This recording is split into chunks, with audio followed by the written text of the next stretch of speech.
నమస్తే, నేను మీ ప్రియాంకారావు. భర్త మహాశయులకు విజ్ఞప్తి. ఇది రవితేజ గారి సినిమా. రవితేజ గారి గురించి మాట్లాడే ముందు, ఈ సినిమా గురించి మాట్లాడే ముందు ఒక విషయం చెప్పాలి.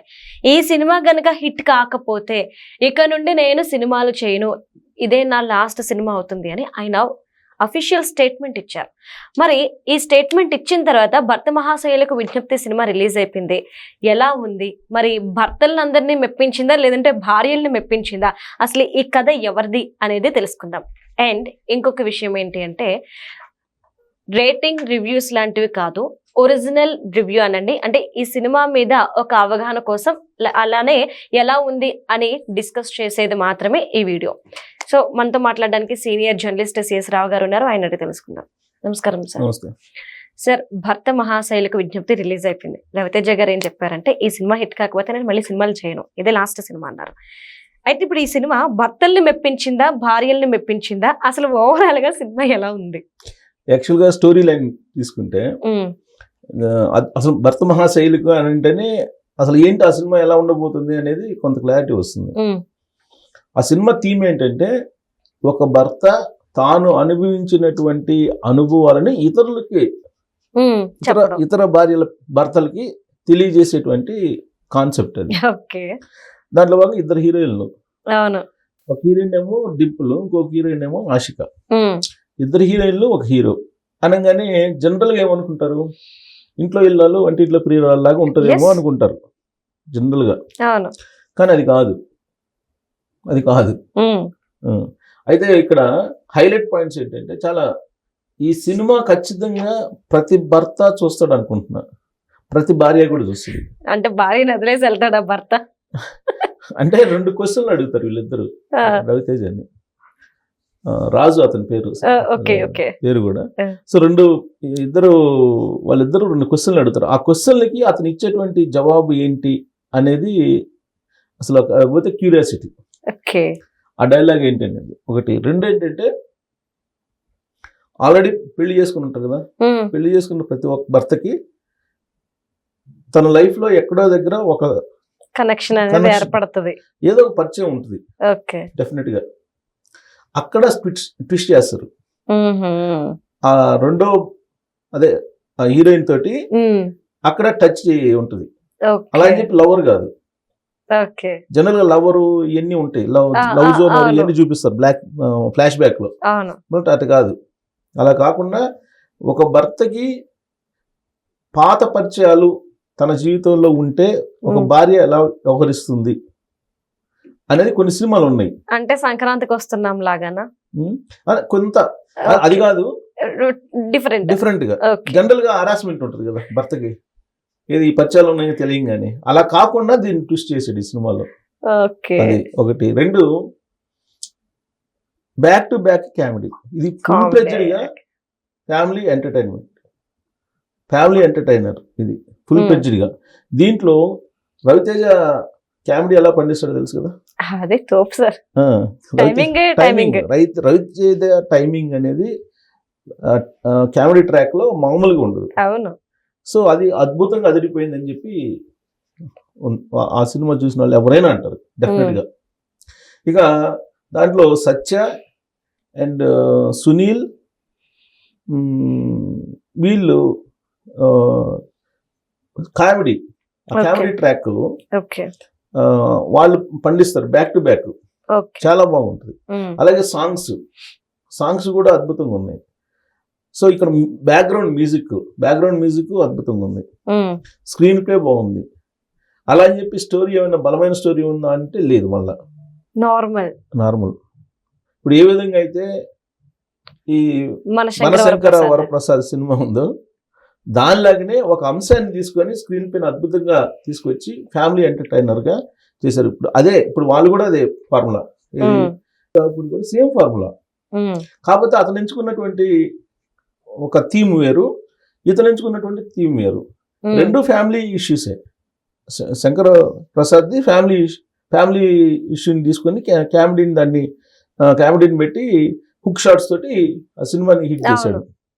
దానికంటే హిట్ ఇది. ఇప్పుడు ఇది అందువరకు చెప్పచ్చు, మనశంకర వరప్రసాద్ కంటే కూడా రవితేజ సినిమా కామెడీ అదిరిపోయింది.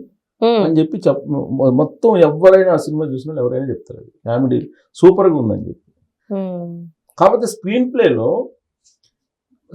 శివశంకర్ వరప్రసాద్కి స్క్రీన్ ప్లే ఏమో చాలా స్మూత్ గా నడిచిపోతుంది ఎండింగ్ వరకు. అవును. ఈ సినిమాకి ఫస్ట్ హాఫ్ అంతా చాలా స్మూత్ గా చాలా క్యూరియాసిటీగా నడుస్తుంది. సెకండ్ హాఫ్ వచ్చేటప్పుడు కొంచెం స్లో అయినట్టు కనిపిస్తుంది. నరేషన్ స్లో అనిపిస్తుంది అంతే. అంతకు మించి దీంట్లో మనం తప్పు పట్టాల్సింది ఏమి లేకుండా కిషోర్ తిరుమల డైరెక్టర్ అద్భుతంగా దాన్ని చేశారు. ఫ్యామిలీ మొత్తం వెళ్ళి హ్యాపీగా చూసి ఎంజాయ్ చేసి రావచ్చు సంక్రాంతి. అద్భుతంగా తిరుమల కిషోర్ బ్రహ్మాండంగా తీశాడు. అందుకే రవితేజ చెప్పుకుంటాడు ఈ సినిమా ఒకవేళ హిట్ కాకపోతే నేను ఇంకా సినిమాలు తీయనని చెప్పి ఎందుకన్నాడంటే అంత కాన్ఫిడెంట్ ఉండి ఉంటుంది అతనికి. అంత కాన్ఫిడెన్స్ ఉంది కాబట్టి డైలాగ్ వచ్చేసింది. ఆ మాట అన్నాడు, లేదంటే అనడు. భయపడి ఉండేవాడు. అందులో హీరోయిన్లు కూడా ఇప్పుడు యూత్ కి కనెక్ట్ అయ్యేటువంటి హీరోయిన్లు కొత్తగా ఉంటారు కదా. ఇప్పుడు శంకర్ వరప్రసాద్ అయితే మనకి నయనతార ఆల్రెడీ అందరికి నోన్ కదా, కానీ వీళ్ళు అట్టు కాదు, కొత్త వాళ్ళు డింపుల్ కానీ రెండో హీరోయిన్. సో వీళ్ళు కనెక్ట్ అవుతారు, వీళ్ళ క్యారెక్టర్స్ కూడా కనెక్ట్ అవుతాయి.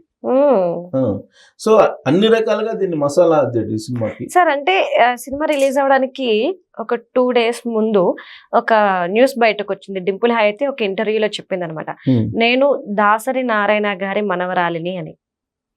సో అంటే ఈ స్టేట్మెంట్ కూడా మూవీకి కలిసి వచ్చింది అని అనుకోవచ్చా? ఎక్కువ మంది ఓకే దాసరి గారి మనవరాలు కదా ఒకసారి చూద్దాం, ఇప్పటి వరకు చూసింది వేరు ఇప్పుడు చూసింది వేరు అన్న పాయింట్ ఆఫ్ వ్యూ వెళ్ళడానికి, బజ్ క్రియేట్ అవ్వడానికి డెఫినెట్ గా ఉంటుంది కదా. దాసరి నారాయణ గారు అంటే చిన్న డైరెక్టర్ కాదు, సినిమాకి ప్రొడ్యూసర్, సినిమాకి పెద్ద, అందరికీ కావలసినటువంటి ఒక మానవీయ కోణంలో ఉండేటువంటి వ్యక్తి ఆయన. సరే అంటే భౌతికంగా మన దగ్గర లేకపోయినప్పటికీ ఆయన మీద ఎవరు కూడా సినిమాకి సంబంధించి ఇండస్ట్రీ వాళ్ళు ఎవరు ఒక ఆరోపణ కానీ విమర్శ కానీ చెయ్యరు. దాసరి గారు అందరికీ న్యాయం చేస్తారు అనేది ఉంది. పైగా కార్మికులకి బాగా, సినిమా కార్మికులకి బ్రహ్మాండంగా చేస్తారని తెలుసు. సో ఈ సినిమాలో సత్య సునీల్ కామెడీ బాగా హైలైట్, పాజిటివ్ పాయింట్ చెప్తున్నా. తర్వాత రవితేజ కామెడీ టైమింగ్, తర్వాత మాస్ మహారాజా ఎనర్జీ, ఆ ఎనర్జీ ఇప్పటికీ తగ్గలేదు, ఎప్పటిలాగే అది కనిపిస్తుంది అనమాట. ఫస్ట్ హాఫ్ ఫుల్ జాలీగా నడిచిపోద్ది, ఆ సినిమా థియేటర్లో కూర్చున్నట్టు కూడా ఫీల్ ఉండదు, అంత జాలీగా నడిచిపోద్ది. Back to back comedy scenes ఉన్నాయి దాంట్లో, అద్భుతంగా ఉంది. తర్వాత భీమ్స్ సుసల్య మ్యూజిక్, ఇది బ్యాక్గ్రౌండ్ హైలైట్. ఇప్పుడు మీకు శంకర్ ప్రసాద్లో బ్యాక్గ్రౌండ్ వీక్, ఒక సాంగ్ తప్ప మిగతా వీక్, కానీ ఇక్కడ బ్యాక్గ్రౌండ్ చాలా హిట్. తర్వాత ఓవర్సీస్ లో యుఎస్ లో కానీ యూకేలో కానీ ప్రీమియర్ లో 100% పాజిటివ్ టాక్ అవుతుంది. యూకే యుఎస్ లో వాళ్ళకి కావాల్సిన ఎంటర్టైన్మెంట్, ఫ్యామిలీ ఎంటర్టైన్మెంట్ బ్రహ్మాండంగా వర్కౌట్ అయింది, కామెడీ ఎంటర్టైన్మెంట్ అంటున్నారు. ఇక రన్ టైం వచ్చేసి 2 గంటల 10 నిమిషాలు. ఎలా అయిపోతుందో తెలియదు, అంత ఈజీగా అయిపోతుంది. 2 గంటల 10 నిమిషాలు అప్పుడే అయిపోయింది అన్నట్టుంటుంది. సో దీనికి నెగిటివ్ పాయింట్స్ ఏదైనా చెప్పుకోవాలనుకుంటే కదా, యూఎస్లు కానీ యూకే రివ్యూలు కానీ, లేదంటే ఇక్కడ మన వాళ్ళు దాని ప్రకారం 11వ తారీఖు వాళ్ళు రిలీజ్ అయింది కదా, కథా స్క్రీన్ ప్లే అనేది ఫ్రెష్ ఏం కాదు, పాతదే కొత్త తరహాలో చూపించాడు అంతే. బలమైనటువంటి కథ ఏం లేదు దీంట్లో. ఇక సెకండ్ హాఫ్ కొంచెం స్లో అవుతుంది. తర్వాత మన స్కిట్లు చూస్తుంది కదా, అలా కొంచెం కొన్ని కనిపిస్తాయి. ఎమోషనల్ అనేది కొంచెం ల్యాగ్ అయినట్టు కనిపిస్తుంది. ఇది యాక్చువల్గా ఫైనల్గా దీనికి దాదాపుగా 3.54 రేటింగ్ ఇస్తున్నారు. ఓ మై గాడ్, 5కి 4 రేటింగ్ ఇస్తున్నారు. అంటే హిట్ అని హిట్ టాక్ సార్, యావరేజ్ కూడా కాదు. వాళ్ళకి అంత నమ్మకం ఉండబట్టే వాళ్ళే సినిమా టికెట్లు పెంచుకోలేదు. అవును, సినిమా టికెట్ లేదు, నార్మల్ టికెట్ రేటింగ్ వాళ్ళు అసలు గవర్నమెంట్ దగ్గరికి వెళ్ళలేదు, మామూలుగా సినిమా రిలీజ్ చేశారు అంతే. సో అంత నమ్మకం ఉంది రవితేజకి. రవితేజ నమ్మకం డెఫినెట్ గా ప్రేక్షకులు ఆదరిస్తారు ఆ సినిమాని చూస్తే. అలా ఉంది. ఈ సంక్రాంతికి అన్ని కూడా కామెడీ మూవీస్ ఎక్కువ వచ్చేస్తున్నాయి. ఎందుకు అంటే ఇప్పుడు మన శంకర్ వరప్రసాద్ సేమ్, భర్త మహాశైలకు సేమ్, అనగనగా ఇది వస్తుంది అది సేమ్, నవీన్ పోలిశెట్టిది, నెక్స్ట్ వచ్చేసి ఇంకొకటి సినిమా వస్తుంది సార్ సర్వానందది. మొత్తం అన్ని కూడా ఇవే కామెడీ. ఎందుకు కామెడీ దించేస్తున్నారు? స్క్రీన్ ప్లే అనేది అద్భుతంగా ఉండాలి. శంకర్ వరప్రసాద్ కన్నా నీకు ఇది భర్త మహాశైలకు అనేది దాదాపు ప్రతి భర్త ప్రతి భార్య చూస్తాడు, చూడకుండా ఉండలేడు డెఫినెట్ గా. Right, thank you so much sir.